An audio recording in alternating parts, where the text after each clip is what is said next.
Hi Shri. Hi రా. ఏంట్రా? ఎందుకు ఇంత దూరం వచ్చావు? ఫోన్లోనే విషయం ఏంటో చెప్పేస్తానన్నాను కదా. అనవసరంగా శ్రమ తీసుకున్నాం.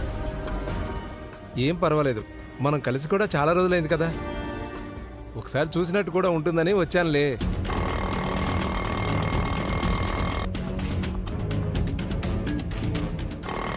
అన్న ఒకసారి ఆపండి. నాకు ఫోన్ చేసి హెల్ప్ కావాలని అడిగావంటే ఏదో సెన్సిటివ్ మ్యాటర్ అయి ఉంటుందిలే అనుకున్నాను. ఏంటి విషయం? నా దగ్గర ఎటువంటి హెసిటేషన్ లేకుండా చెప్పుకోవచ్చు శ్రీ. ఏం లేదురా, జాబ్ కోసం చాలా ట్రై చేస్తున్నాను. దొరకటం కష్టంగా ఉంది. అందుకే జాబ్ విషయంలో నువ్వేమైనా హెల్ప్ చేస్తావేమోనని నీకు కాల్ చేశాను. బావ జాబ్లో ఉన్నప్పుడు ఎన్నో ప్రశంసలు అందుకున్నాడు. ఎన్నో కంపెనీలు శాలరీ హైక్ చేసి ఆఫర్ చేసినా తనను నమ్ముకున్న కంపెనీని వదిలిపెట్టకుండా ఉన్నాడు.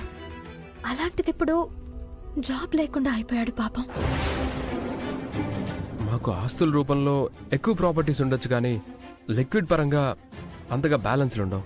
అదీకాక మా ఇంట్లో సంపాదించే వాళ్ళు తక్కువ, ఆధారపడి బ్రతికేవారు ఎక్కువ.